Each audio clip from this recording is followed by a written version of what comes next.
Generally, then, Article 2 talks about exaggeration. Article 2 says you should avoid exaggeration and misrepresentation. This is really the misrepresentation article.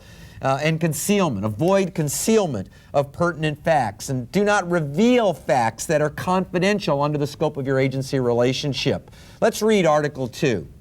Realtors shall avoid exaggeration, misrepresentation, or concealment of pertinent facts relating to the property or the transaction. Realtors shall not, however, be obligated to disclose latent defects in the property, to advise on matters outside the scope of their real estate license, or to disclose facts which are confidential under the scope of agency or non-agency relationships as defined by their state law.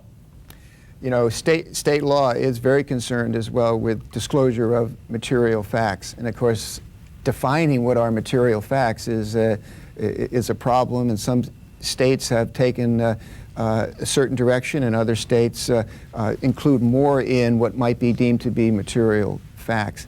And you have a duty here not only to disclose what you know, but you also have a duty to discover. And in certain cases, you just can't avoid and rule out disclosure of something that's an obvious defect. Let's say you were taking a listing and you looked in the room and there were stains on the ceiling. And to the reasonable broker, that might indicate there was some roof leakage damage. And you can't just ignore it, block it out, and say, I'm not an inspector. You have to take it to the next level. And the next level very well may be to not go up and inspect the roof yourself, but perhaps to advise the parties that perhaps maybe because of the age of the roof, they should have a professional roofing inspector done. So standard of practice 2-1, realtors shall only be obligated to disclose and discover adverse factors reasonably apparent to someone with expertise in those areas required by the real estate licensing authority.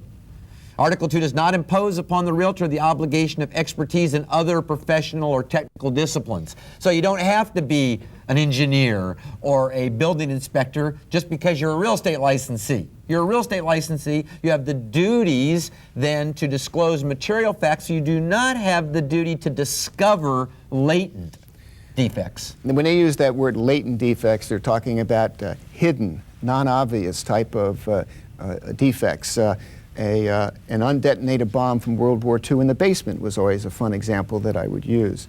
But in many cases, the real estate agent will avail themselves of hiring a professional inspector to take that responsibility or the seller off of their or the shoulders.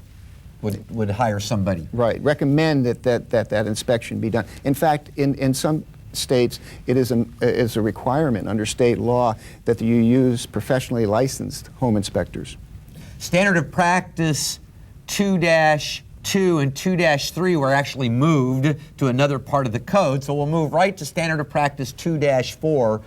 Realtors shall not be parties to the naming of a false consideration in any document unless it be the naming of an obviously nominal consideration. Yeah, nominal consideration is something like for $10 another good consideration, and you see it frequently in deeds.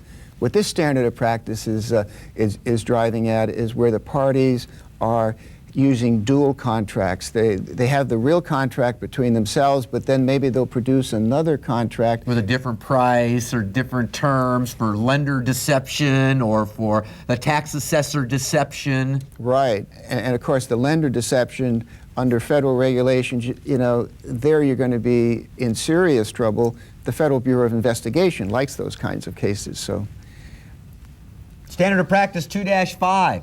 Factors defined as non-material by law or regulation, or which are expressly referenced in law or regulation as not being subject to disclosure, are considered not pertinent for purposes of Article 2. So Article 2 is that misrepresentation article. Right, somebody buys a property and says, oh my goodness, the person who occupied this previously had AIDS. If you had told me that, I never would have bought the property. So it might have been material to them, but the state law, or maybe even federal law, has said that's not material. That's right. And should not be disclosed. Right, and you know, you're from California, you remember where they were concerned about death on the property and whether it was something which was a material fact, death or suicide. And I think California came up with a law that said, well, as long as the death occurred more than 3 years ago, you didn't have to disclose it. It wasn't material. But if it was within the last 3 years, suddenly under that state law, it became material. How do ghosts fit into this? Whoa. Immaterial. I know. Oh, actually, there have been some poltergeist types of cases, and there was one case that actually held that the seller of the property had several nervous breakdowns because of her feeling that there were the ghost on the property. When she went to sell the property, she withheld that information from the buyers, information that she knew and she had attributed to her health problem. And in that particular case, there was one judge that said that was a material fact which should have been disclosed.